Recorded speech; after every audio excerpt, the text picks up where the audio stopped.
All right, welcome to Black Coffee Conversation. I'm Dr. Paul. We're having a panel discussion of PTSD trauma in the black community.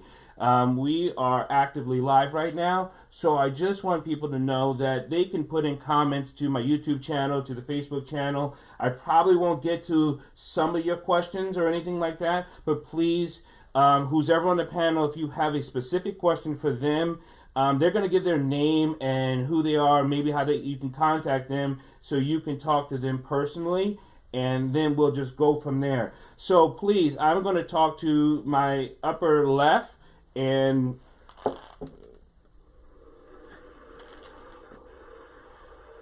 I think that is holy buckets. I can see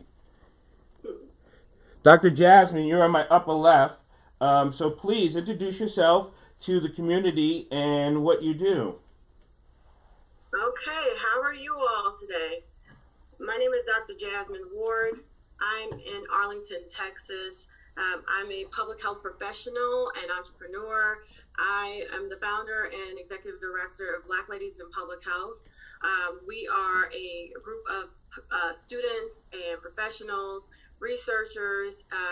We have people who are adjacent in public health. We say adjacent in terms of the work that they do. We see health in everything, and so anyone that can see health in us, we are willing to support and bring you along for the ride. We're trying to really advance health equity for not just Black folks, but all folks who are marginalized, and realize that we have work to do in this space, and we're the best to do it. So we are leveraging our own experiences and education to do so. And Dee, you're actually off to my right, so please, Dee, introduce yourself. Hi everyone, my name is Dorcas Austin. I'm from Chicago, Illinois. However, I live in Columbia, Maryland, and I am so happy to be here.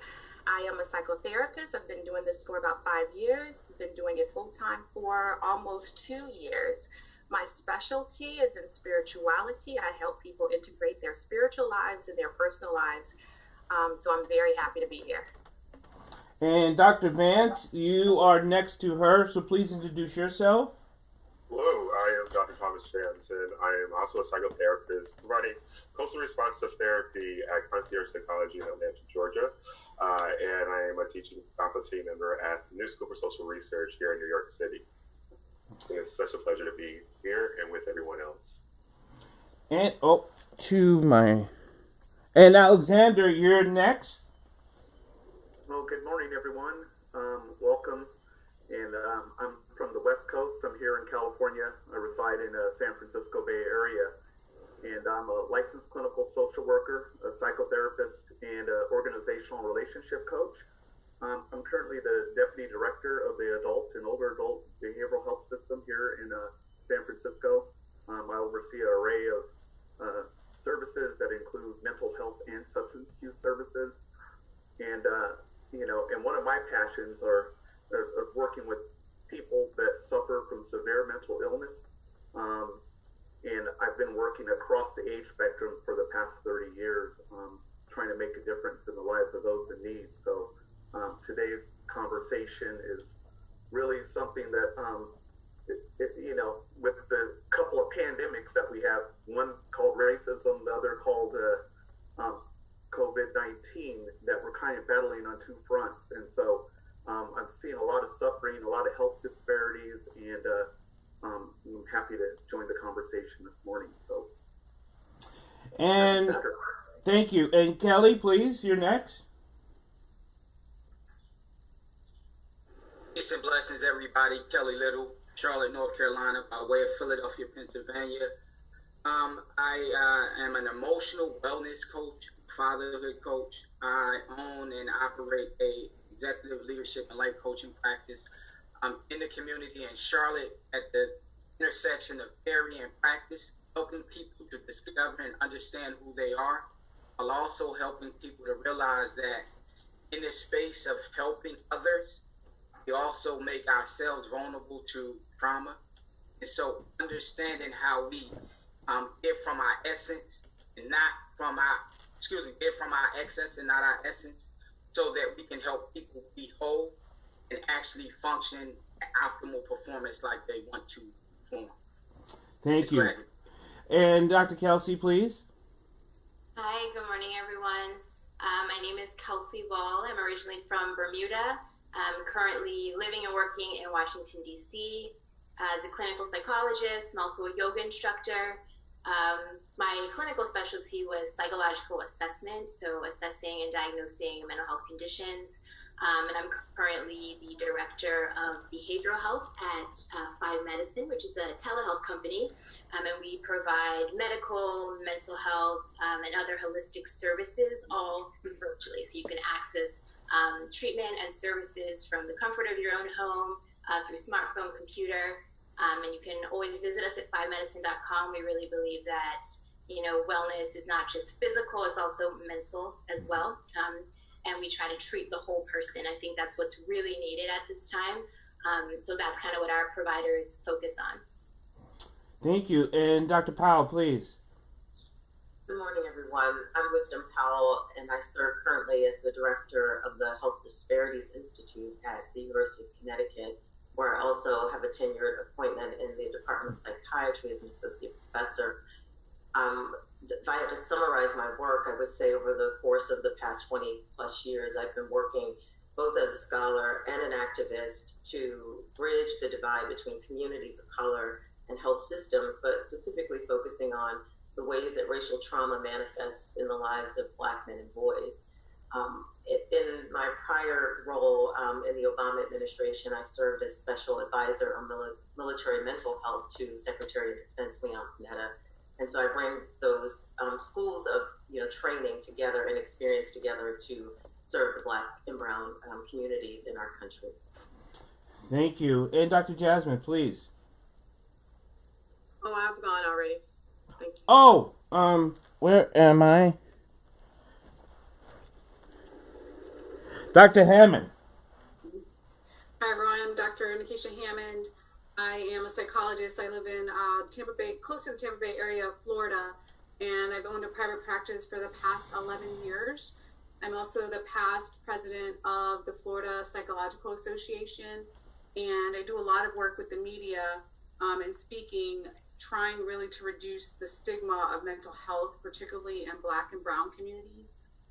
So every Tuesday for the past couple years here, I've been on Black Women Empowered Incorporated Facebook page. We do a Facebook Live on Tuesday evenings. There's almost 2 million followers at this point. So it's been an honor that the owner of that page has found mental health to be very important to the conversation.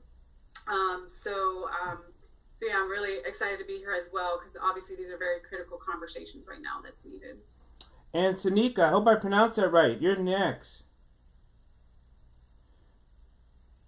You have to unmute yourself.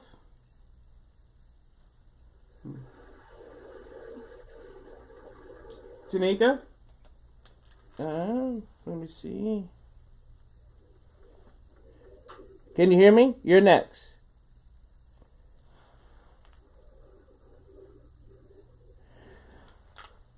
All right, we're going to get going. I'm not sure if she can hear me. So what we want to talk about is trauma.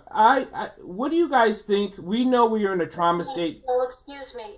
You didn't call upon me. Yes. What? I'm right next to you on my screen. Linda Marsanico? Yes, please. Go ahead, Miss Linda. It's Dr. Linda Marsanico. I'm a clinical psychologist and a spiritual coach. I'm a writer, and I've been writing about love and compassion for about 7 years. I'm aware of my white privilege since the 80s when I was doing research on prejudice and racism. And I see myself as an activist because as a person with privilege, I need to be doing something. Otherwise, I would be a racist. Thank you, Miss Dr. Linda. How you doing? So we're gonna talk about the trauma. Now, we know we're in a trauma state situation, and we know that we have to heal as a community. Dr. Jasmine, how do you see that healing process taking place? Excuse me. Yes. Well, I would love to hear from the psychologist first. No, Dr. Paul, are there people in the waiting room? My friends are texting me saying they're in the waiting room. Okay. Yeah. Let me see.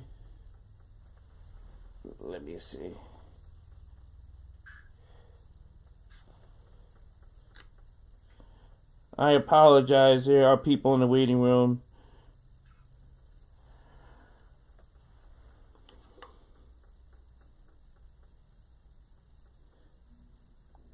There you go. I hope they're in now. Yeah, thank you. Okay, Dr. Jasmine, please, let's respond to that about that trauma issue and how you address that and how we can start that healing process. Sure. So I want to make sure people understand I'm a health educator and health promoter. So I am really interested in how to, first of all, get people to the point of understanding what we're dealing with. And so while it's status quo, a lot of what we're dealing with, many of us and our poor mothers and fathers have been dealing with this for a long time. We also understand that nothing happens in isolation, and that a lot of this stuff is intersectional. And so with the thoughts around politics, around social, environmental, cultural, all of these things that we're dealing with together are creating what we're experiencing at this time. And so part of what I've been doing and tasked with is really trying to respond to issues of, what seems to be a singular issue, but really more complex. And so we have to really think about how to get intersecting fields together, individuals who have agency or understand their privilege, and whether it's in education, racial privilege, even financial and economic privilege together to really decide and understand where we can make the most impact. Because I do understand that with coronavirus being something that's happening right now, a lot of us have seen where we kind of deviated and start thinking about other things.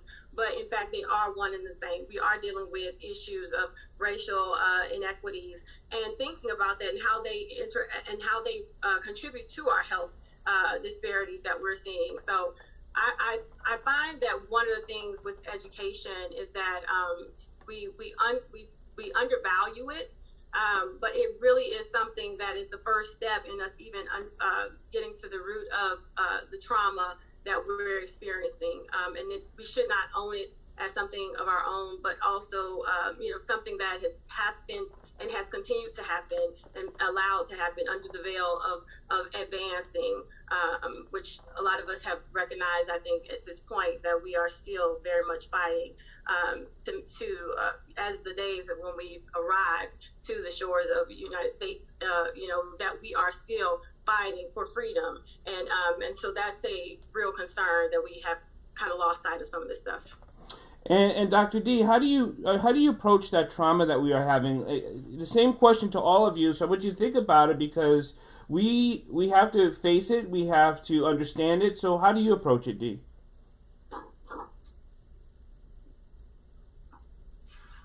You're muted. You're muted. I thought I was really doing something by muting myself earlier. I have to remember to unmute now. So I really like the question of trauma. My community doesn't really have a concept of trauma. Like most people that you talk to from the Black community, you ask them if they've experienced trauma and they'll automatically say no. And I guess what I have to do is I kind of have to reinterpret it for them and just try to help them understand that trauma is true pain. It's extreme pain. And I don't know a group of people in this United States who've experienced more pain than Black people here in this country. And so I really like to talk about trauma as in talking about pain. And for most people, this pain has just been going on for so long of a time, but people have been silent about it, and they've had to be silent about it. What I'm so encouraged about during this time in particular is that for the first time, I feel like I can actually talk about some of these issues that have been just so important to me and I've been passionate about. But before this time, I would say about 7 to 10 years ago, I would say nothing about it. I wouldn't post about it on social media because I always had these jobs. And I felt like if I posted or if I said something about it, I could get fired. I remember a few years ago in Chicago, we shut down something that happened. They were doing some protesting. We shut down Michigan Avenue on Thanksgiving, and we were out there marching the streets. Here I am with my sister. We're like marching the streets. What am I thinking about in my mind? Oh, I hope that the TV cameras are not here because I wouldn't want the people in my office to see what I'm doing. Like instead of just being all there 100%, I'm still trying to in some way hide. And that's what I'm really excited about, that I've come to a place where I can just really speak about this pain that our community has had to endure. And I know that I'm not by myself having that experience.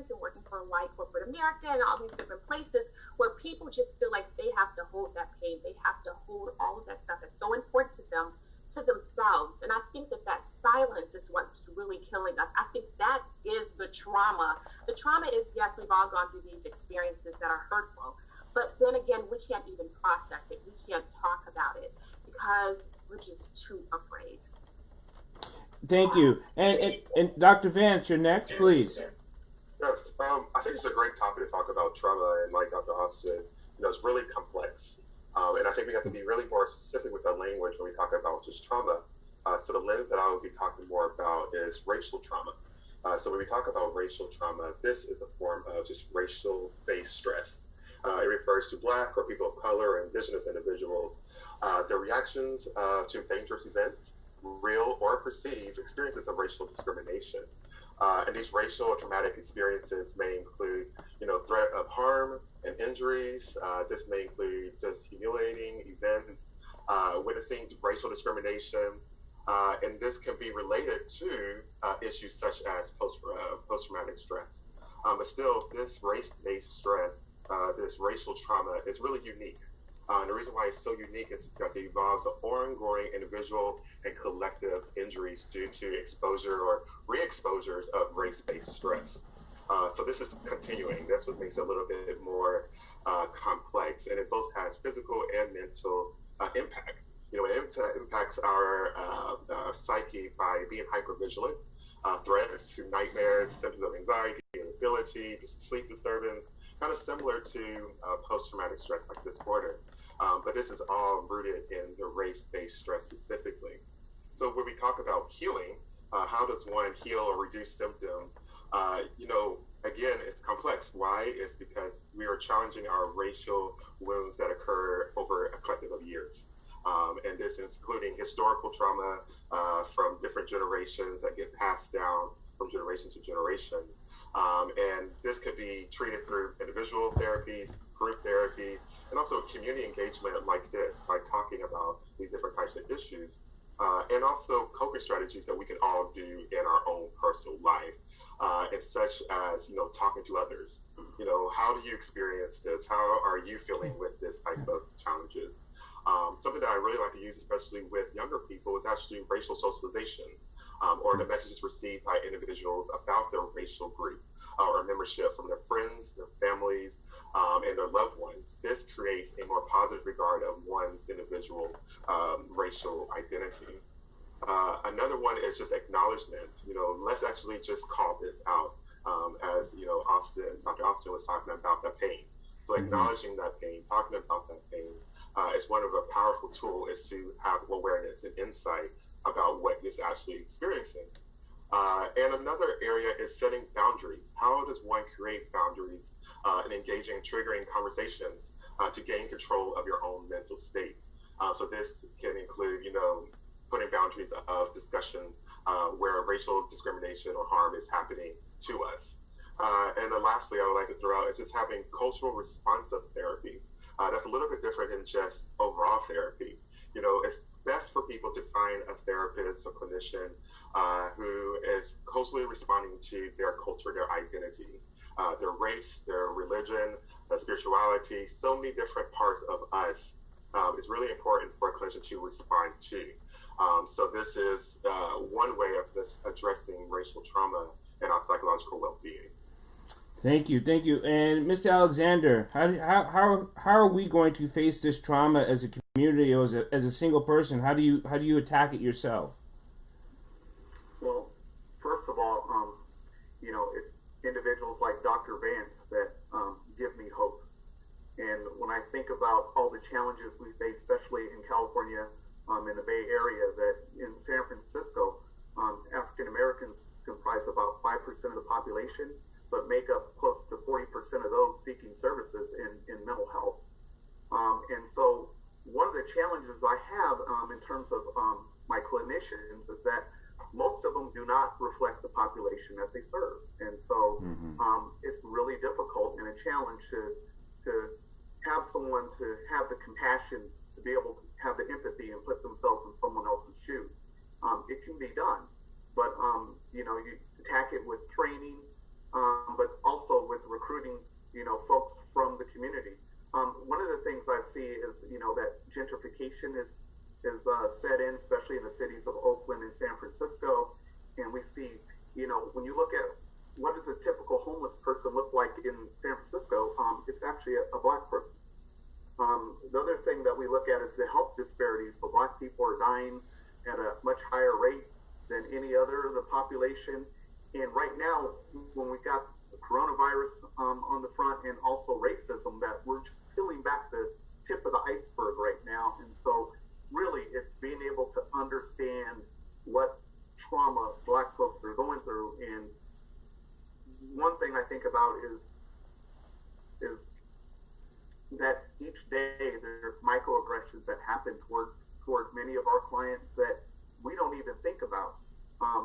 There's microaggressions that happen to me as an individual that we don't think about. And right now we're all thinking about it, and I'm hoping that that opens up the conversation so we can actually talk about it and make some changes. So right now I'm very excited that we're kind of peeling off the Band-Aid of some of these wounds, and we have to look at the whole historical, social, political context that we're in now. And I think change can happen on an individual level, but on a collective level. So I have hope. Thank you. And Mr. Kelly, same question to you. How are you focusing on what you do with your nonprofit, your organization, of facing this trauma of what our black community are in? So what I'll say is this: first of all, some excellent points by each one of the panelists already. But I would add, for me, first of all, as an individual who experienced trauma on so many levels, 25 years in the military, numerous deployments, senior non-commissioned officer, there was a stigma or stereotype that he could not avail that information to those who believe and be considered the leaders. So there was a time where I said, you know what? No longer will I not speak out about this atrocity, because prior to getting in, you go through this rigorous process of whether or not you're capable of being a soldier. But on the exit, you don't debrief or have conversation around how am I feeling now? How does that impact and affect my family, my friends? Again, that modeling component is the piece that everybody sees. And so I'm a firm believer that with a nonprofit, and I'm also a certified mindfulness and meditation teacher, so I implement that in everything that I do in my interactions with young people, so that if we can talk about the trauma, if we can talk about the racism, and then process through healthy ways of releasing that, then what we do is we build a replicatable model that has been used in some of the schools in the Charlotte-Mecklenburg area. And I lead them in the beginning, and I teach young people how to lead them on the back end. And the same work that I'm doing with men, and let's be honest, there's this conversation that men don't cry, they're providers, they're protectors. However, we're nurturers too. And so being able to change that stereotype and that stigma and align it in a way that I'm operating in accordance with what I feel inside and regulating that behavior, I now create a standard for others to see that I'm in alignment with my beliefs, my values. And so what that does is it changes the conversation. So just prior to getting on here, I had a group of men who are doing meditation, and they're letting go of a lot of pain that they have been holding on to for many years. And they clearly said to me, he never would have done this, prior to being a part of this process. And so that's the way I try to show up.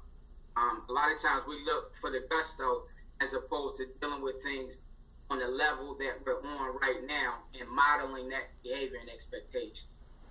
Thank you. And Ms. Kelsey, Dr. Kelsey, please. Yes, thank you again for having this discussion. Everybody's hit on some really great points.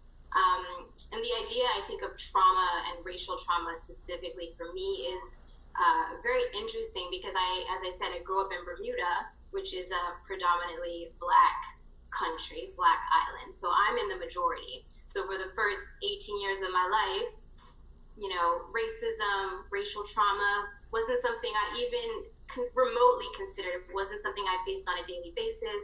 Of course, there's still racism in Bermuda. There is still microaggressions in Bermuda, but it's very subtle, and it's not something you are confronted with on a daily basis.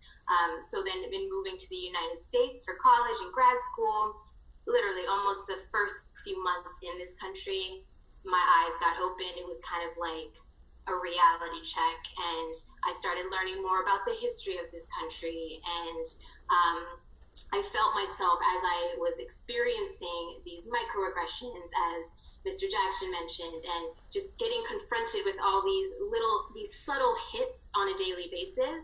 I noticed in myself a shift, just in becoming distrustful and more suspicious, and that's actually was the focus of my dissertation in grad school, cultural mistrust. And all the ways it manifests for people of color, and its role in being a barrier to seeking treatment and things like that. So one of the things that I'm really passionate about is destigmatizing mental health. So when you're dealing with racial trauma and trauma in any sense, reaching out for help, making it not taboo to talk to a mental health provider, to seek treatment and wellness in many different ways. So destigmatization of mental health is big for me. Also recognizing the ways that trauma shows up in our bodies. And that's another reason I pursued my yoga teacher training. So I've been having a lot of conversations with people in the DC area, owners of fitness studios and instructors, people who specialize in movement. How we can get Black people and people of color in these studios, because there's so many resources, and trauma manifests in our body in different ways. So you could have headaches, you could have sleep disturbance, you might have muscle tension. So there's just so many ways that trauma shows up for people of color in our bodies, and it contributes to these health disparities. So a lot of what I focus on, especially right now, is kind of encouraging people of color to move their bodies in whatever way feels good for them. If that's playing sports, going and playing basketball. I know for a lot of young men of color is big for them. Going to the yoga studio, doing bar, whatever feels good for you is really important. It's so crucial to move our bodies, and realizing that movement is one of the greatest healers for us. And for healing trauma. So the way we can move our bodies is really big, and there's a lot of Black-owned studios in this area. I just want to put that out there. You know, people of color are owning studios, so just getting Black people and people of color out into these studios, and so we can move our bodies is really big. It's something I'm focusing on right now. Thank you. Dr. Wisdom Powell, you have done so much research and education on trauma in the Black community. There's a lot of disparity of misunderstanding about the information. And again, speak to that trauma that our community is having, please.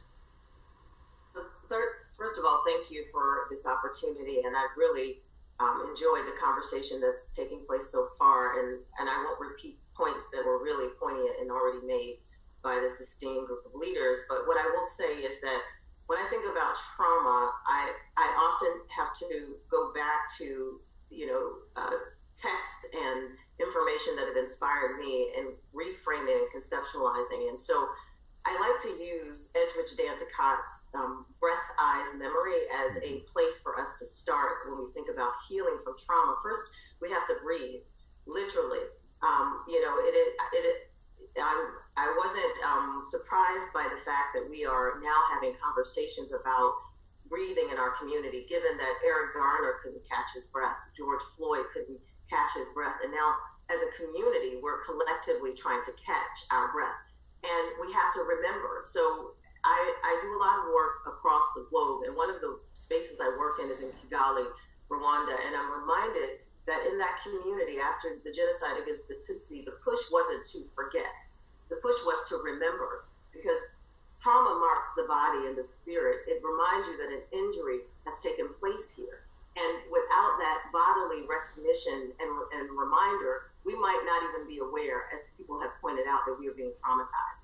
So it's important that we don't push folks to forget, but we encourage them to remember what's happened, to mark the place of the wound, and to also remember that we can collectively move forward if we address this at a systematic and structural level. So I've been very clear in all of my advocacy and scholarship that we're not going to get over racial trauma by encouraging Black folks to develop more sophisticated coping repertoires alone. We're not going to cope our way out of structural racism and systemic racism. We need re-traumatizing systems, policies, practices, and procedures to be undone, to be disrupted. We need to decolonize psychotherapy and trauma healing so that we recognize that trauma doesn't even have to happen to you directly. We can experience symptoms because we bear witness to the traumas that are inflicted upon our people. And we have to remember that this social media environment that we're in, while helpful in joining and uniting, also presents this unique opportunity for us to watch people being slain on repeat. And so that constant revisiting of the imagery of trauma actually can have significant implications. And we have to remember also that the DSM has not yet recognized racial trauma as a wound or injury that can be treated and diagnosed. So we need to disrupt the ways in which we are diagnosing our people because we don't present with the same trauma symptomatology. I've been working a lot with boys and men, as you are aware, across the country. And one of the things I like to remind folks is that boys and men have a unique way of confronting trauma, as Mr. Little pointed out. You know, boys and men are taught all kinds of messages about soldiering on and manning up in the face of stress. And my research has shown over the past 20 years that when Black men do that, it actually intensifies the psychopathology or the depressive symptomatology. So we have to teach our folks that it is okay to air out what is happening to them, that anger is legitimate response to social injustice. And we have to make room for that in the treatment space, in the policy space, and in everyday life if we're truly going to heal as a nation. Thank you. And Dr. Linda, please, next. I think we are in a perfect storm. I think the Black community has the ear of the country and the world, and it's time for change, and I'm very hopeful for change. In terms of trauma, I think that an important concept is to take care of the mind, body, and spirit as a very good way to deal with the trauma. Of course, a lot has to be done in this society. We need to disrupt it because it doesn't live up to the Constitution. It's time for change, and it's now. Addressing internal preparation for any kind of survival and thriving, a person needs actionable goals for strong mental health. Meditation, mantra. Paul, on your video, you mentioned we need activism and change, but we also need to deal with childhood trauma. And that happens in my heart either from counseling, solidly good counseling, or spiritual methods. A combination of both would be the best. Good nutrition, complex foods, not so many starches, vegetables, little meat, little fish, but a lot of good, fresh, unprocessed food has an effect on the body. Exercise, mindfulness, meditation. Thank you. And Dr. Hammond, please. I think you're on mute. Yeah, sorry about that. Great discussion for sure thus far. And I just wanted to add with the trauma question that trauma really occurs on a spectrum. And I think a lot of times in communities, people think of like, no, I'm not traumatized, or they think the extreme of PTSD, but there's so much in between. And even myself, just earlier this morning, I was heading to the gym. I was in a rush, running out the house, and I forgot my wallet. And as I was driving and I realized I forgot my wallet, a little part of me was starting to panic. And I'm like, wait, what if a police officer stops me? What's going to happen? What's going to be my interaction with them? And I'm like, this is insane. Why? Because of the trauma, as Dr. Powell mentioned, of like watching all these videos and the images and what it does to you over and over again on social media. And a couple of weeks ago, I did a segment with my my show on the Black Women Empowered Facebook page about racial trauma. And this is well, mostly people live in the U.S., but there's a lot of people also that live around the globe on this Facebook Live. And what was sad was people's reactions. And I mean, just the sadness, the anxiety. People were afraid to leave their house, not because of coronavirus, but because they're afraid of what they look like, and is a police officer going to stop me, and what does that look like for them, which is really sad, and that is trauma. So I think we need to be careful, as you know, in the healthcare system, if you will, of explaining trauma, but the different ways that it can really manifest. There's people that are afraid to go to work right now. There's people that are afraid to leave their houses. I've talked to little Black boys that are afraid that someone's going to come into their classroom. I mean, we're talking about 11-year-olds that are going to come into their classroom and hurt them because of the way they look. And that's sad, but that's what trauma does. So what I've really advocated for thus far in the last couple of weeks with people, because unfortunately there is the stigma of mental health, particularly in Black and Brown communities, until I think, but until we get to that point where we can get the help that they need, I've really been advocating that people get into safe spaces, whatever that looks like for them. With, if it's one person, if it's your best friend, your spouse, your brother, sister, whoever, or a group of people, and really try to work on this trauma right now, and really try to heal a lot of the pain and rage, understandable rage that's been happening, especially over the last couple of weeks. You know, one of the things about trauma I've noticed in the Black community, you guys are all hit on it, is that how do the community face the trauma they're trying to deny? I think that's what keeps reoccurring in our community. We get so angry about something that we personally have not addressed within ourselves. Do you think that's a problem? Dr. Jasmine, you're up first, please. Oh, sure. So I actually have been jotting down some notes, and it's very, very interesting that we have a couple of people who mentioned Black people seeking, being some of the individuals who are seeking help. I know Mr. Alexander Jackson mentioned 40% of the population where he is represent Black people. And I think that one of the things that I've been really grappling with is the idea around narratives, right? And who's going to tell the stories of those who are traumatized.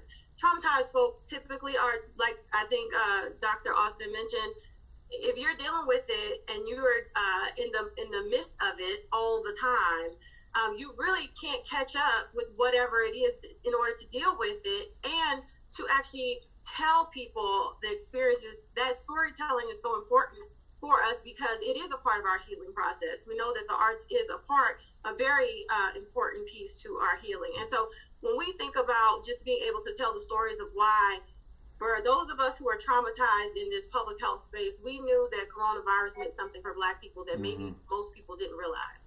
Even though it's an infectious disease that does not discriminate, we knew, based on our experiences in this space, based on our awareness of how we have been traumatized in health, we knew that that was a big issue. So we were ready to work right away. You know, our antennas were up and we were ready to fight for this. And that's a part of understanding, like when people deal with certain types of traumas that they're familiar with, you know, they can really activate and they know how to respond. And that has been found in the literature, that if there is a benefit to having had the experiences and to be able to identify it, is that you're able to respond, right? But then too, you have things like, then you deal with the racial inequities and you are familiar with that. And then you have things like having to go into workplace and try to deal with creating these anti-racist systems or dismantling systems, but then you're the one dealing with it. You're the one tasked with that issue. I'm dealing with the trauma, and then I have to go to work, and I have to undo the trauma that's happening at work for you, who have been also playing a role in perpetuating the trauma. So it's really, I feel like it's circular, and I think that part of it is the identification of what we have been dealing with, but also hearing the stories of others so that we understand, oh, that's what that is. Because Dr. Kamara Jones always says you have to name racism. Part of naming racism for me has been now, instead of saying, well, I think that they just don't like me or blah, blah, blah. Why don't you interrogate that response? What is it that that you're experiencing, and why do you think that you're experiencing it, and call it out? Because really and truly at this point, I think that we're fighting on so many fronts. That's why I'm really interested in that interconnectedness of different disciplines and understanding citizen scientists. You don't have to have a PhD to understand what's going on in your community. And you probably have the most innovative strategies and ideas around how to solve them, because you've been doing it. We've been doing it in the community, since we've had to figure out this thing of racial inequities when we're coming from somewhere that didn't have racial inequities, right? So thinking about those things in ways that are empowering, but also really positioning us to respond adequately.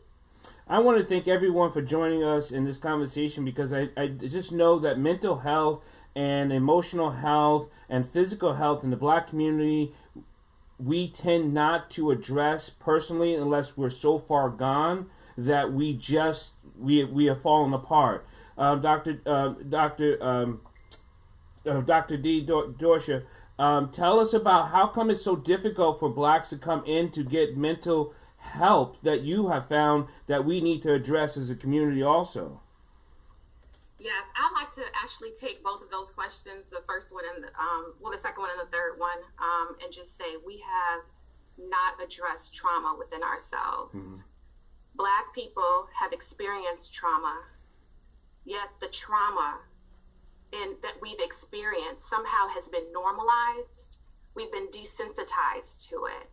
Therefore, we don't address it, because I don't even know if we recognize it. And so the story that comes to mind is I watched 12 Years a Slave. I don't know when 12 Years a Slave came out, but it came out a little while ago. And, I kind of came to my, my place. I think people are starting to get there. They're starting to understand just watching a slave movie is traumatizing to us. So even when this video just came out not too long ago, I saw some of my Facebook friends saying, hey, beware, you don't have to watch that video because it might traumatize you. Just that awareness is really important. So years ago, I did have the awareness, but I did go ahead and decide I was going to watch 12 Years a Slave. And the scene that stands out the most to me is a scene where the characters, and I'm not going to get their names right, I'm not going to get the actors right, but the scene was right on the plantation where folks were picking cotton. The Black folks, you already know, Black folks are picking cotton every day. And so they were just doing it. Well, one day they hired this white guy to come out there and to pick cotton. So the white guy comes out there, he starts picking cotton, and the first thing that came out of his mouth was, ouch, this hurts. Yeah. You never see any of the Black people just having that very human response, ouch, this hurts. And I just had to think about how that relates to where we are today. Like, so many of us are just going through so much pain and hurt and, stuff happening on the job, stuff happening in our families, and never can we just take a step back and say, this hurts.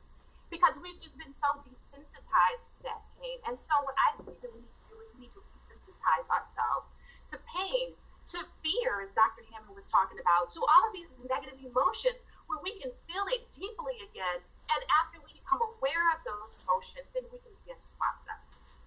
Thank you. And Dr. Vance, one of the things I know we face as men that we don't address is reaching out to another male for help.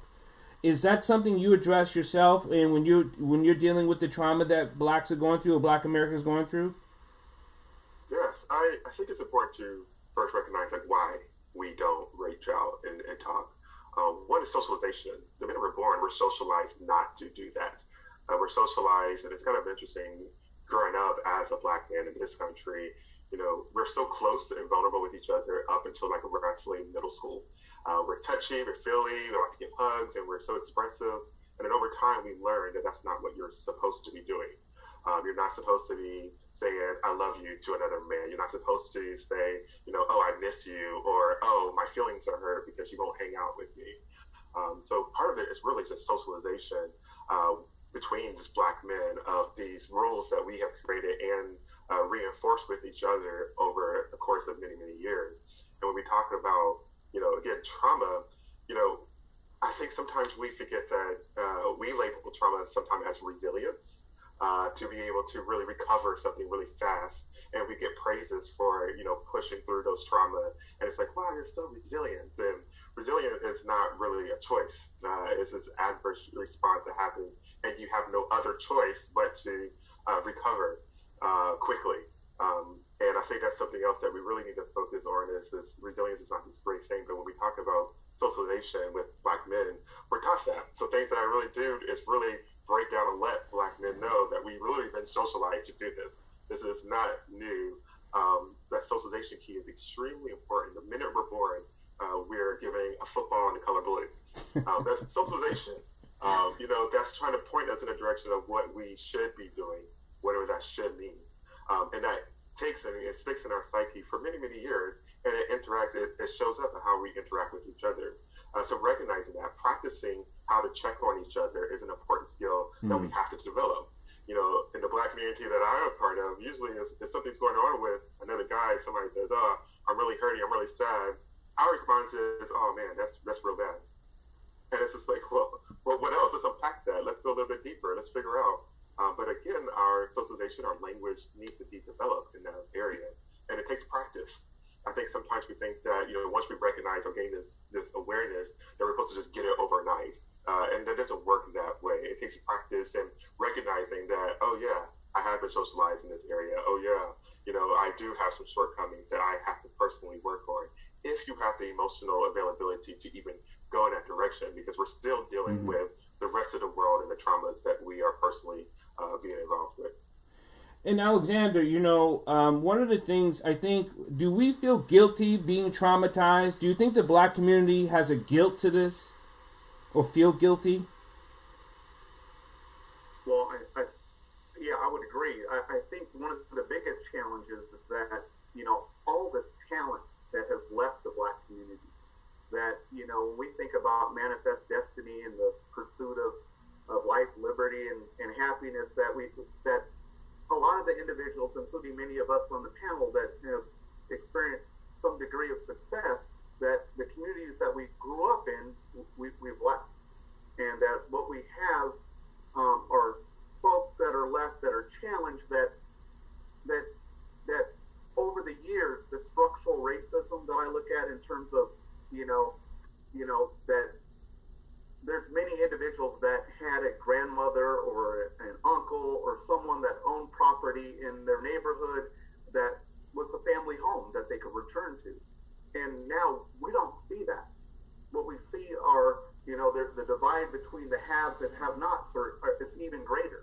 And so the people that are left in the community are sicker, have more challenges, and experience homelessness and all sorts of challenges much greater than many of us. So I would say that, that if we can come together as a community, that is the most important thing we can do, and to be able to share our experiences. But I definitely think there's some guilt, and guilt in the folks that have left.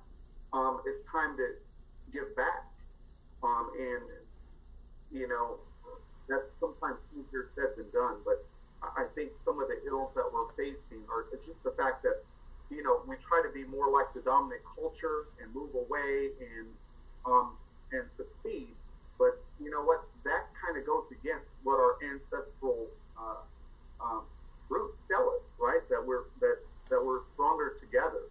And so I think, some of the strategies really have to be, how do we reconnect? How do we use forums and platforms to be able to be together? And certainly the protests that I've seen have been something that I haven't seen in a while, that, the community coming together, and now we're kind of reliving some of that trauma and pain and repeated imagery. I mean, even for me tonight, me and my wife have been talking that, it's been a challenge for us.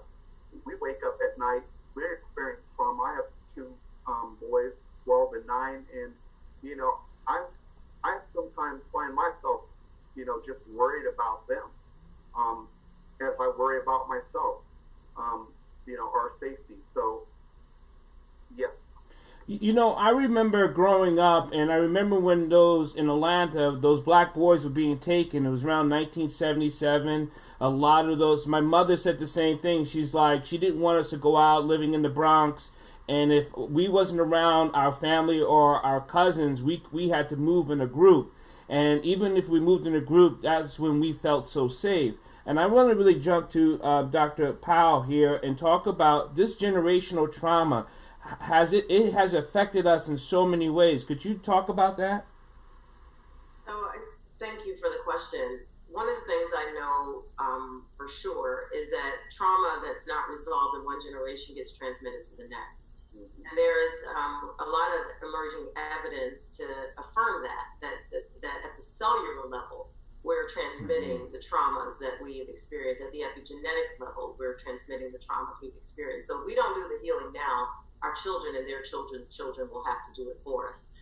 I do want to shift a bit because, part of the challenge for me always is, someone who works at the individual level and also at the systems level is how do we hold systems responsible? Because we're having a conversation this morning that is about how Black folk, heal, how we heal over structural disadvantage in a single bound.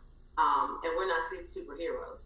And we also know that environments constrain behavioral choice. So while we're talking about behavior change, about meditating more and eating better, I'm struck at the similarities between those recommendations and the faulty ones made by our former Surgeon General, who said to Black folk in the midst of the pandemic, if you just eat less fried chicken and do what Big Mama says, you'll be better. I mean that kind of evidence, sort of advice, reeks of victim blaming to me.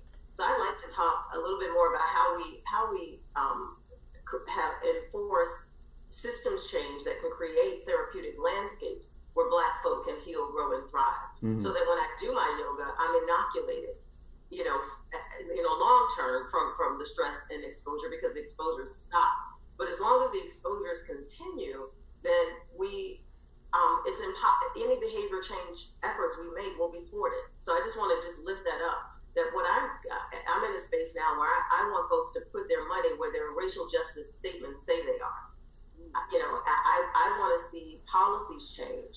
I want to see us not only consider, strategies like defunding the police, which have challenges in themselves, but I want us to think about how do we subject the systems to forensic examination to ask the question that our dear sister Kamara Jones asked us to ask: how is racism operating here? And be asking that along the way, and then doing the work, the real village work that we're talking about, to change the intergenerational tide. That is what is necessary. And while we're talking about protected, spaces, I am not the person who's going to be talking about a safe space. I think they're great. I need a brave space. I need a brave space where folks can have their voices amplified and their full humanity recognized. Right. I also need for us to, in the Black community, to equally lift up everyone who has been injured. So I want to lift up the names of Breonna Taylor and Sandy Bland and Corian Gaines, because as we are parenting our children, we have to remember that boys and girls both need supports now. I'm concerned about when our children go back to school, having been in a situation of prolonged physical distancing and going back into school systems that are fractured, where school to prison pipelines are rampant and alive. How are we going to receive those children when they show up in those spaces exhibiting trauma symptomatology that gets, defined as a behavioral challenge, as a child not being able to sit still and pay attention? Are we going to be ready to receive them? That work has to happen for any of the work we're talking about here to have a sustained, helpful impact on the Black community that's now and intergenerationally. Dr. Hammond, Dr. Powell just mentioned something about, and it got me just thinking about our children and how our parents, how do we address the feelings we have about trauma and white guilt that people are like either apologetic or saying get over it? It's like we have so many fronts that we have to deal with our own personal trauma that we've talked about, and then yet someone saying just get over it. How do we address that in our mental health?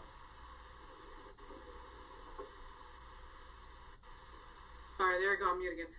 When it comes to children, specifically to your question, the thing that I've seen, well, there needs to be a huge curriculum change, if you will. Obviously, the education system is rampant with racism.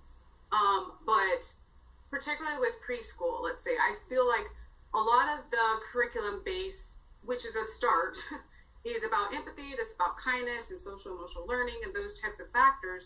But the problem is what we haven't addressed is race and racism. There's an extra component to that that's completely missing. Right now, forever how long, what children are being taught, obviously it affects their adulthood. Whether it's the books they're reading that have all white characters, whether it's the movies they're seeing, the toys they're playing with, everything, when you have nothing that represents you, or one or two things. And we know the disparities with kids in schools that get in trouble and are the quote unquote bad kids, which are black kids, for the same exact infraction that has happened. And kids at an early age, they start to internalize these things, especially the black kids. But none of these conversations are being addressed in school. So I think the challenge, of course, is working in the education system. That's one of the questions I think I've gotten the most this past 2 weeks. I do a lot of work with the media, and I really strongly think this has to start in preschool. Again, yes, the programs that we have in high school are very important, but we really have to be starting at the preschool age. This whole idea, which is so flawed, that early kids are colorblind, which I hate that term, is the most ridiculous thing ever. They know that they have different color skin. They know that they are treated different. We have the doll test, which many of you are probably very familiar with. It's very clear. The data is very clear on that. But the issue that we have really is the education system that needs massive changes, starting in the preschool ages. Dr. Linda, right now you're the only white person on this panel. And I know you can't speak for the white community as a whole, but you mentioned something that resonated with me when you said white privilege, and you understand it. Do you think the white community needs to come together collectively to understand their privilege, so then maybe the black community would then be able to trust that we are moving in the right direction? I think this is going to happen organically. We have people pushing, people as activists, people protesting, voting. It's on all systems that I see the possibility of change now. No one can speak for the entire community, and I don't think all white people are ready, but there are a number of millennials and Y generation who are in the streets, in my neighborhood, in everybody's neighborhood, calling for change now. And that's the most exciting thing I've heard in a long time. Thank you. So one of the things that we have to also face is that I'm going to go right to Kelly, because he works with so many youth, and I know me working with youth, I remember teaching a young boy who was 11, and I was like, you got to think about this and take the journey in longevity. He said, sir, I may never make it to the age of 25.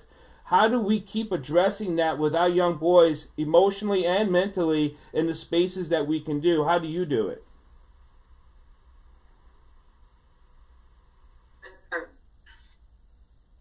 First and foremost, I always go back to where all this began. And so we take this back prior to the transatlantic slave trade and really educate them on many of the things that our people have excelled at that they may have not been exposed to because it's not in the curriculum in the school system, right?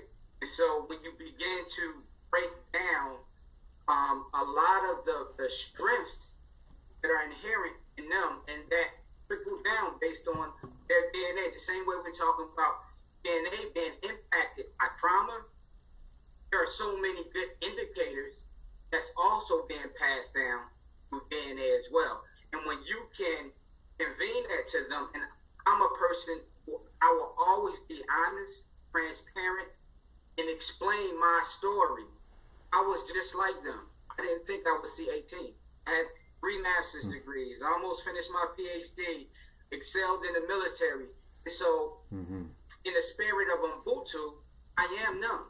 and they are me. And when you explain that to them and you build trust, then they build a self-esteem and self-confidence that they can excel. And the numbers speak for themselves. Whether it's kids who I work with in training schools, kids I worked with when I was doing therapy, it all aligns. And once you allow young people to continue to do the things that we as a society take away from them, which is conditioning them to move away from their curiosity and their scientific inquiry of life, and reinforce that through the integrated arts and that holistic concept of mind, body, and soul. But to Dr. Powell's point earlier, I think it's important to also tell them that we need them to operate within their strengths, and everybody has a strength, and understanding and recognizing that, and that their diversity doesn't make them weak. My strength might be math, his strength may be science, hers may be English. We need all those, not collective talents, but we need it to be synergized so that we come to the table to be able to not just have one skill set, we bring all those skill sets to help them move forward. And I've really realized that that has positioned those young people to really start to depend on one another and understand that they all bring something special to the table. Dr. Kelsey, you mentioned that being from your native home, is it understanding your history has helped you deal with your trauma, and most blacks who don't recognize their history or accept their history, does that hurt their trauma? I'm so sorry. There was an airplane going past and I couldn't even hear your question. Could you repeat it? Yes. This DC life at its finest right here. You had mentioned how, you know, your heritage, that you understood your history and where you came from. And there's a lot of blacks that don't recognize their history or accept their history. How's that hurt? How do you explain that trauma? Has it helped or hurt the education about dealing with it? Yeah, so growing up in Bermuda, there's really very little education in the schools about racism, black people, because as I said, with the majority, it's kind of, there's kind of just a different approach, I think, to education. And in the U.S., I have a professor and her partner was a teacher, and he was actually trying to incorporate black education into the schools, and he was fired for that. So I do think there's a need to have black education in schools, and even in Bermuda, where black people are the majority, I think when you don't know your history, you don't recognize traumas that are happening to you. When I first came to the U.S. in college, looking back, there were so many microaggressions that I dealt with that I didn't even recognize. People had to tell me, "Oh, Kelsey, that was a race. Somebody was acting in a racially aggressive manner to you," because I didn't recognize it. I wasn't privy to racism, as much as I am now. It wasn't on my radar. So absolutely, educating ourselves about what microaggressions look like, speaking out also against individuals when you feel like you are under attack, whether it's subtly or overtly, that's really important. I think developing language also to speak out has been something I've always struggled with, and I think a lot of black people struggle with as well. Like, what do I say when somebody insults me, or I'm the victim of a microaggression? Like, how do I intervene here? What do I say? Because I think a lot of times we view these things in retrospect. We say in hindsight, "Oh man, I should have said this. I should have intervened. I should have educated this person at the time when it was happening." And it can be difficult to do that. But I do think it does start in schools, as has already been mentioned on this panel, educating our young people about our history. And this is something I'm looking to take back to Bermuda as well, and I hopefully move back there with my partner to launch this telehealth company, just really integrating this idea of black history in an effort to encourage black excellence. I think one of the panelists mentioned just encouraging self-sufficiency in our young people is really important. I think that's kind of where this movement is going to begin with racial equality, is encouraging our black people to recognize that we all have a role to play, whether you're a musician or you're an artist or a dancer, you're a mental health professional, you have a role to play in bringing about this sense of racial equality. Because this is really a human rights issue. It's not just for Black people to fix. It's not just for white people to fix. We all have a role to play, and we just need to recognize, what is my role? How can I help myself to be self-sufficient, looking inward and finding the language to describe how we're feeling in any given moment. All of those things kind of come together, I think, is going to help us kind of advance and bring about this equality that we're all looking for. I know we're not going to go too much longer, and I want to give everyone one shot so we can talk about anger. Just make it about 2 minutes, and so I know people got other things to do this afternoon, and before we all let go and have to sign off and do whatever, I just want to say it's been a God-giving blessing to have people on about conversating about our mental health, because I know how important it is to me, myself personally, so I can be a strong person, a strong Black man, a strong husband, a strong brother, a strong friend, and a community activist that we can build together, not in the Black community, but globally. So I wanted us to talk about anger real quick. Dr. Jasmine, you're up first, please. We're going to give each other about 2 minutes to have a conversation about anger and how we can address it as a community or individually. So again, thinking about the systems, because I think that was really where I would love to be positioned to talk about how we get righteously angry at systems and interrogate the responses of systems in terms of how we're talking about the spaces that we're in every single day, not just thinking about the person who treats you bad, but perhaps, income equity. We're talking about, funding for nonprofits. I just put in there for Black-led nonprofits to help Black communities. Who's holding the purse of those who actually are needing to get those resources in the communities to overcome and achieve and things, because again, there are different domains of health, and so we have to consider that as we try to advance and how they're all really interconnected and impacting our lives. So I don't think in terms of dealing with anger, it's a negative connotation to anger. I think that is justified in ways that we just have to be willing to position ourselves in the right places to address those who are really creating the situations that we're in, rather than thinking about it from a position of, what's happening right now. Because we're seeing it in a lot of places, and this violence that's happening to our community is happening on all fronts. And Dr. Vance, please. Well, I think, anger is a typical response to this chronic stress that we are always having. It's nothing new.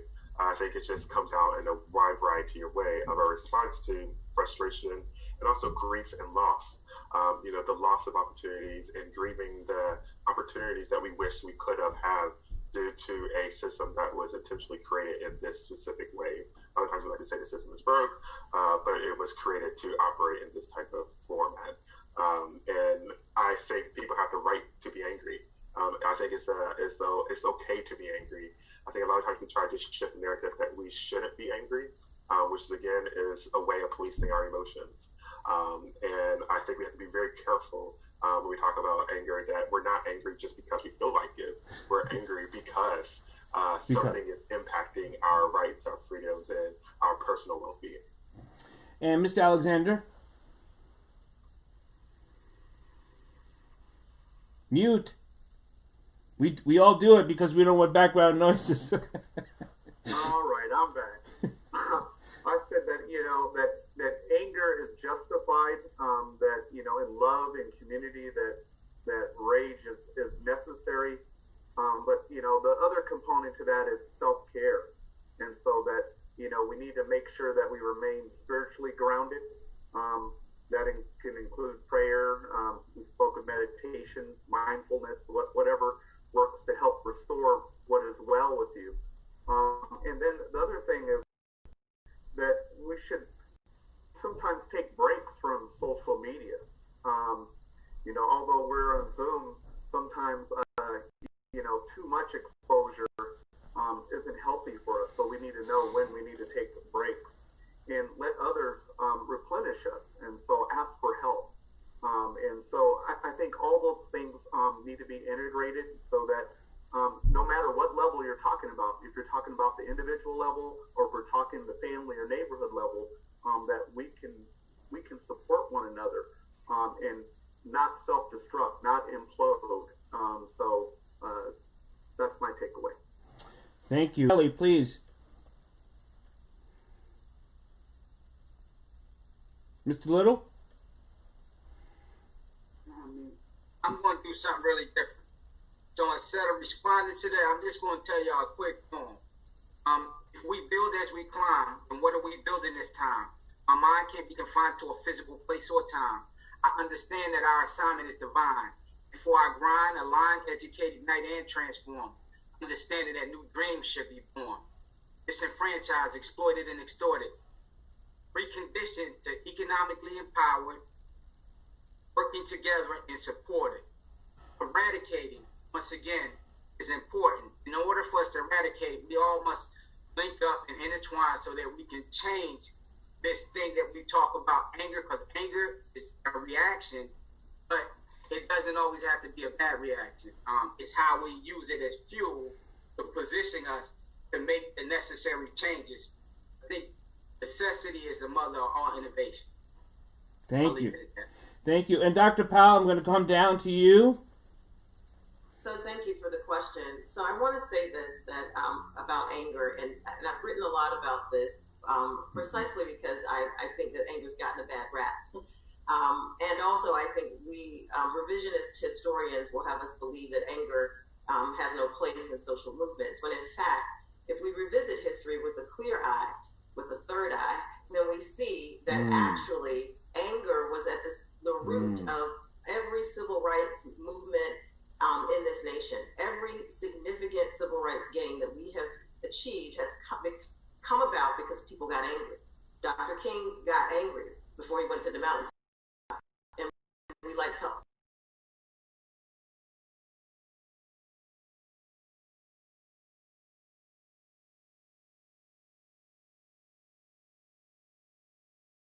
realized it that makes a difference.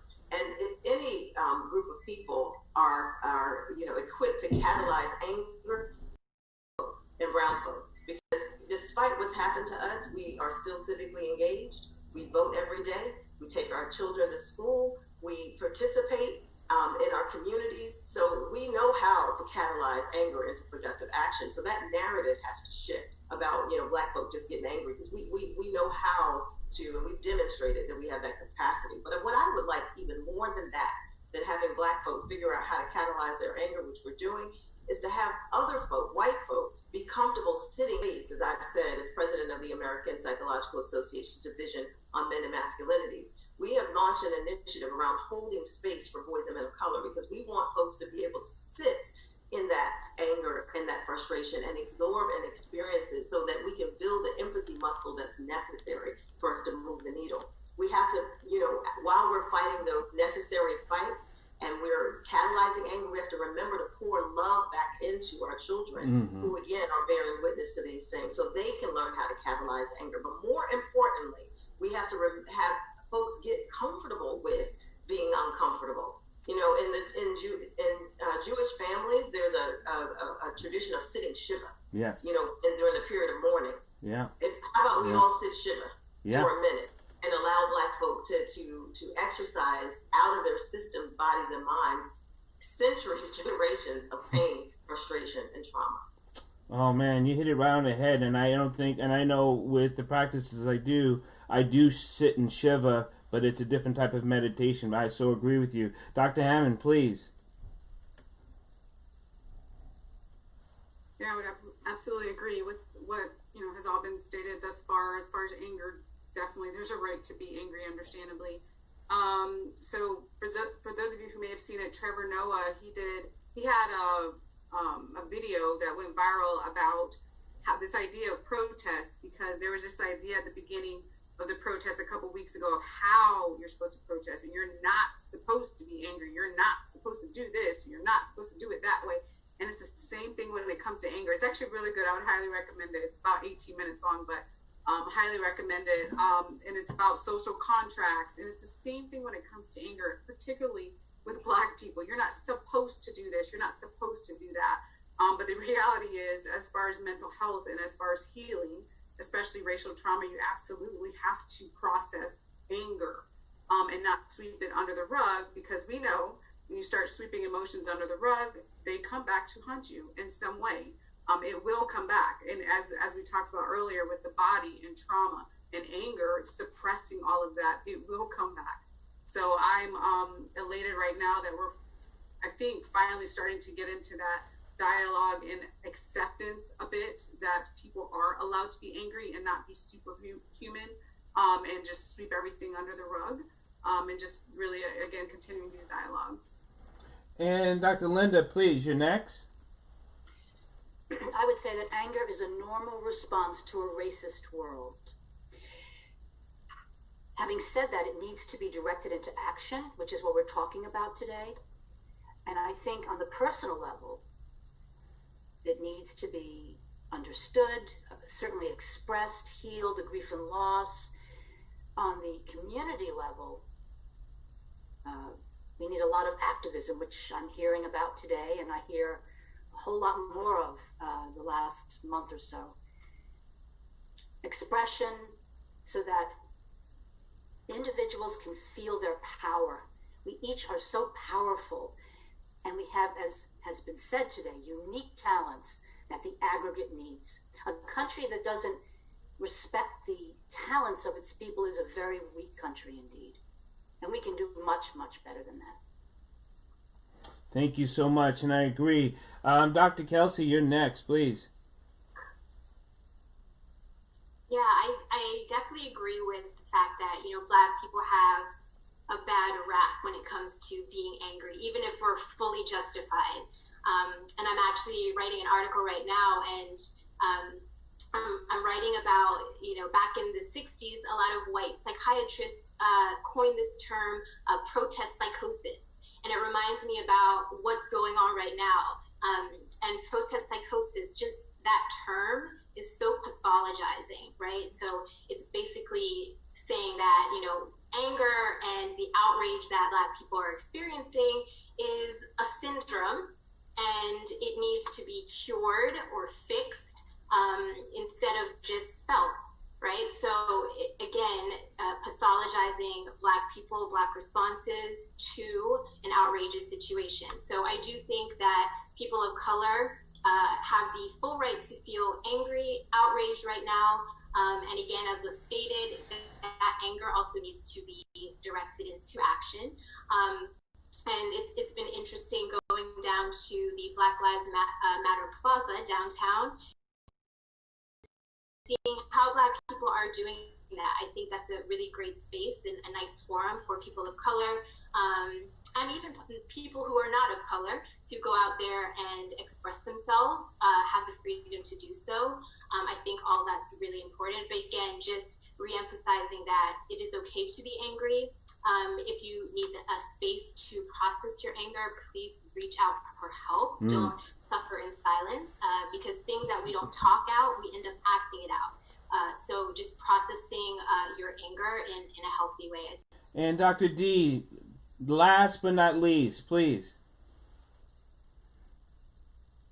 So yesterday I was inspired to go to the Black Lives Matters Plaza, downtown DC. And if you're in the area, please go. It was so inspiring, amazing, and all of those things.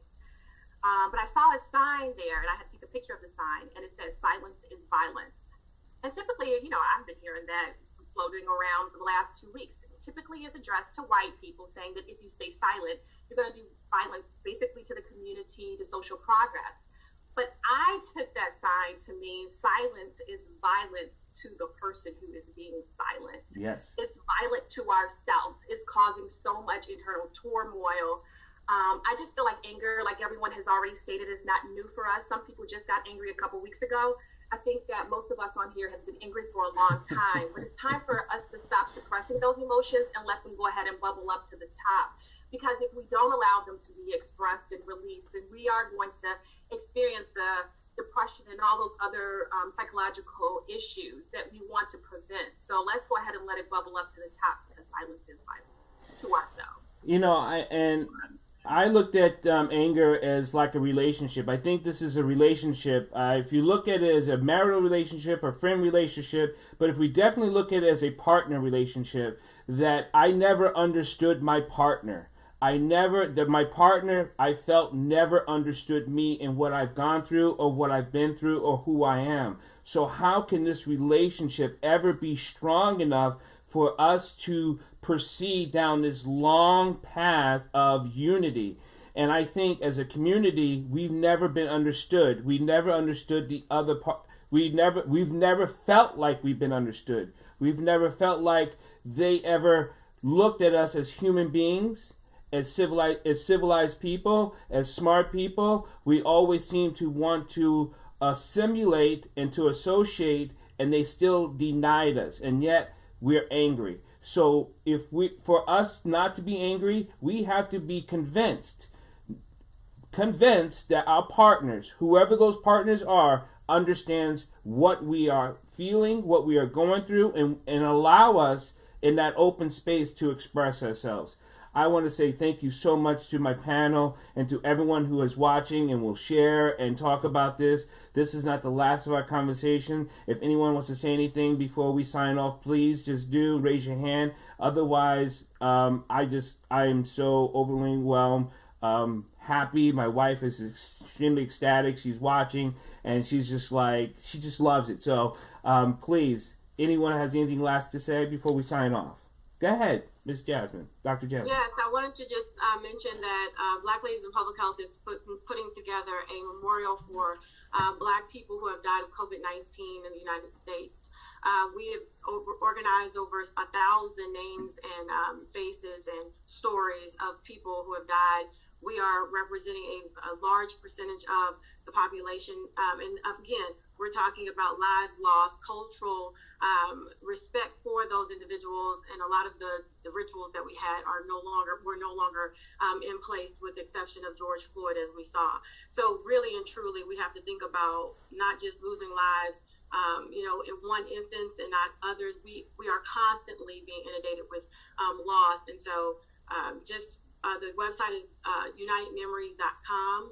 Again, it's unitedmemories.com, and we want to get support because we're doing this all volunteer-based, but this is certainly something that we're wanting to do for ourselves, Anyone next? Again, thank you. So I'm going to sign off with prayer. Please, thank you, Heavenly Father, for bringing us together, and let our words resonate throughout this global universe, and let us come together as a community, as a Black community, but not just a Black community, but as a human force, a one single cell organism that can only thrive, and through your greatness and through your treasure, in Jesus Christ I pray, amen. Thank you so much, everyone. You guys have a blessed Saturday, and I will talk to everyone individually. If you have any questions, you guys always hit me up, and thank you.